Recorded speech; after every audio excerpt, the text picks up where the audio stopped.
Hello दोस्तों, तो यहाँ पे हमें एपिसोड की शुरुआत में शिनिगामी रेयन का सीन दिखाया जाता है। और अगर आपको नहीं पता है कि शिनिगामी क्या होता है, तो जापान में शिनिगामी को गॉड ऑफ डेथ माना जाता है, जिसको इंडिया में यमराज के नाम से भी जाना जाता है। तो अब आगे से मैं शिनिगामी वर्ड ही यूज करूंगा। हमें दिखाया जाता है कि एक शिनिगामी होता है जिसका नाम होता है ryuk। वो शांति से यहाँ पे बैठ के सबको देख रहा होता है, या फिर मैं कहूँ सोच में पड़ा होता है। और वहाँ पे मौजूद बाकी सारे शिनिगामी आराम कर रहे होते हैं, या फिर वो अलग अलग तरीके के गेम खेल रहे होते हैं। यहाँ पे हमें दूसरी ओर इंसानी दुनिया का सीन दिखाया जाता है, जहाँ पे एक हाई स्कूल स्टूडेंट होता है लाइट यागामी, और वो अपनी इंग्लिश क्लास में बैठा होता है। शिनिगामी रेयन की तरह उसके क्लासमेट्स या तो गेम खेल रहे होते हैं या फिर चुपके चुपके बातें कर रहे होते हैं, और जो उनको पढ़ाया जा रहा होता है वो उसको इग्नोर कर रहे होते हैं। वो टीचर लाइट यागामी को एक जापानीज सेंटेंस को इंग्लिश में ट्रांसलेट करने के लिए कहता है, और लाइट यागामी बिना किसी दिक्कत के वो कर देता है, जिससे कि हमें दिखाया जाता है कि वो काफी ज्यादा स्मार्ट है। जब वो घर वापस जा रहा होता है तो वहाँ पे न्यूज रिपोर्टिंग हो रही होती है। पब्लिक टेलीविजन में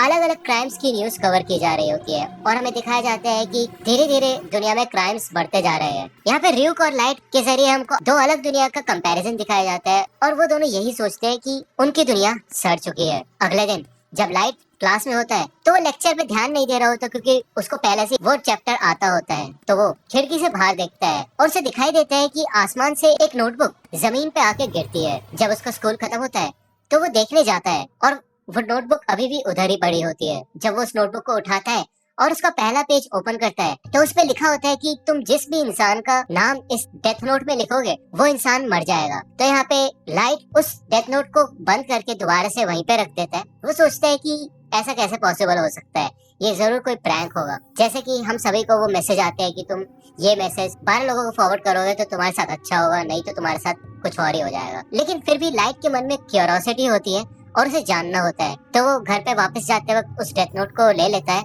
और जब वो घर पहुंचता है तो वो उस बुक के रूल्स को पढ़ता है। उसमें लिखा होता है कि जिस भी इंसान का नाम तुम इस डेथ नोट पे लिखोगे वो इंसान 40 सेकंड में हार्ट अटैक से मर जाएगा। उस इंसान का नाम लिखते वक्त तुम्हारे मन में उसकी शक्ल होनी चाहिए, जिससे कि अगर वही सेम नाम किसी और भी इंसान का है तो गलती से वो ना मर जाए। हमें बताया जाता है कि इस डेथ नोट से किसी इंसान को नाम लिखते साथ 40 सेकंड में हार्ट अटैक से मारा जा सकता है, या तो फिर किसी प्रकार के एक्सीडेंट या फिर बीमारी से भी मारा जा सकता है। दूसरे ऑप्शन के लिए उस पर्सन का नाम लिख के नीचे एक्सीडेंटल डेथ लिख के 6 मिनट 40 सेकंड में पूरा डिस्क्राइब करना होता है कि कैसे कैसे क्या क्या होना चाहिए। इतना सब कुछ पढ़ने के बाद लाइट अपने बेड पे लेट जाता है, और वो कहता है कि ये तो कहना पड़ेगा कि प्रैंक के नाम पे तो ये काफी ज्यादा डिटेल्ड है। तो वो सोचता है कि इसको ट्राई करके देखा जाए, लेकिन वो नाम लिखने से पहले ये सोचता है कि अगर मैंने नाम लिखा और सच में कोई मर गया तो उससे तो मैं मर्डरर बन जाऊंगा। लेकिन तभी वहाँ पे टीवी पे एक लाइव न्यूज चल रही होती है, जहाँ पे एक क्रिमिनल ने एक डे केयर में कुछ टीचर्स और बच्चों को बंदी बना दिया होता है। न्यूज रिपोर्टिंग में बताया जाता है कि ये वही क्रिमिनल है जिसने पिछले दिन शॉपिंग मार्ट में भी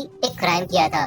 तो यहाँ पे टीवी पे उस क्रिमिनल का नाम और चेहरा दिखा दिया जाता है। तो लाइट उसका नाम और चेहरा देख के उसका नाम डेथ नोट में लिख देता है। वो 40 सेकंड वेट करता है, लेकिन उसके बाद भी कुछ नहीं होता। वो बस टीवी बंद ही करने वाला होता है, लेकिन तभी हमें दिखाया जाता है कि सारे के सारे हॉस्टेजेस और टीचर्स बिल्डिंग से बाहर निकलने लग जाते हैं, और उनको कोई भी चोट वगैरह नहीं लगी होती। यहाँ पे हमें कंफर्मेशन दी जाती है कि किसी भी अथॉरिटी ने उसको शूट नहीं किया, और हॉस्टेजेस ने यही बताया कि वो सीधा गिर गया था। तो यहाँ पे लाइट समझ जाता है कि उसको हार्ट अटैक आया है, और लाइट काफी ज्यादा चौंक जाता है। जिसके बाद वो सोचता है कि जरूर ये एक इत्तेफाक ही होगा। अगर ऐसा है तो उसको दोबारा से डेथ नोट को इस्तेमाल करके देखना होगा। यहाँ पे जब वो अपने क्राइम स्कूल में होता है तो वो देखता है कि एक लड़का है सूडो, जो कि उनके स्कूल का बुली होता है, यानी कि वो बच्चों को परेशान करता है, और वो एक लड़के से उसके पैसे भी मांग रहा होता है। लाइट यही सोचता है कि अगर ऐसा कोई इंसान दुनिया से गायब भी हो जाए तो क्या किसी को कोई फर्क पड़ेगा। लेकिन लाइट यही बोलता है कि उसको ऐसे लोगों को मारना अवॉइड ही करना चाहिए जिनको वो जानता है।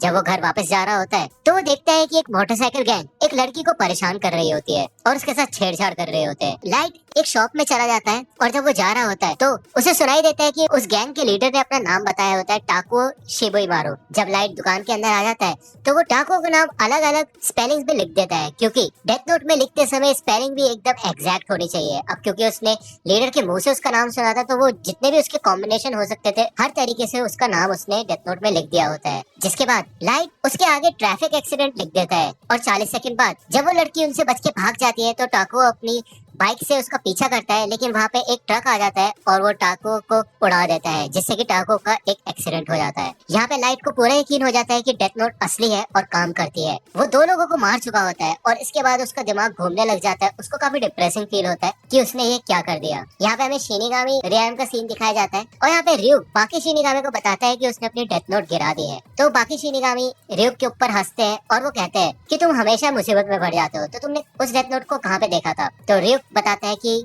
इंसानी दुनिया में, मैंने उसे इंसानी दुनिया में गिराया है। यहाँ पे वो शिनिगामी कहते हैं कि तुम्हारे पास तो दूसरी डेथ नोट भी थी ना। तो यहाँ पे हमें दिखाया जाता है कि ryuk के पास दूसरी डेथ नोट भी होती है, लेकिन उसको अपनी पहली डेथ नोट भी चाहिए होती है। तो यहाँ पे एक पोर्टल होता है जो कि इंसानी दुनिया और शिनिगामी रियान को आपस में कनेक्ट करता है। यहाँ पे ryuk अपने पंख फैला लेता है और वो पोर्टल से इंसानी दुनिया में आ जाता है। यहाँ पे लाइट भी स्कूल से घर आ जाता है और उसकी मॉम को अपने नेशनल प्रैक्टिस एग्जाम के रिजल्ट्स देता है। उसमें भी वो फर्स्ट ही आया होता है। यहाँ पे उसकी मॉम कहती है अगर तुम्हें कोई गिफ्ट वगैरह चाहिए तो तुम बता सकते हो, लेकिन लाइट अपने रूम में चला जाता है और वो कहता है कि मेरे को कोई गिफ्ट नहीं चाहिए, जो मुझे चाहिए था वो मुझे मिल चुका है। वो डेथ नोट को ओपन करता है और हमें दिखाया जाता है कि उसने काफी सारे नाम वहाँ पे लिख दिए होते हैं। जब वो इन सब नामों को देख के हंस रहा होता है तो वहाँ पे ryuk आता है और लाइट ryuk को देख के डर जाता है और अपनी कुर्सी से गिर जाता है। ryuk बताता है कि तुम जिस हिसाब से हंस रहे हो, मेरे ख्याल से तुम्हें पता चल चुका है कि ये कोई आम नोटबुक नहीं है। तो ryuk बताता है कि वो वही शिनिगामी है जिसने ये डेथ नोट यहाँ पे गिराई थी। तो यहाँ पे लाइट उठता है और वो कहता है कि ryuk, मैं तुम्हारा ही इंतजार कर रहा था, मुझे पता ही था कि ये कोई आम डेथ नोट नहीं है और इसको इस्तेमाल करने की वजह से कभी ना कभी तो मेरा सामना मौत से होगा ही। तो यहाँ पे ryuk उस डेथ नोट को देखता है और वो काफी ज्यादा इम्प्रेस हो जाता है ये देख के कि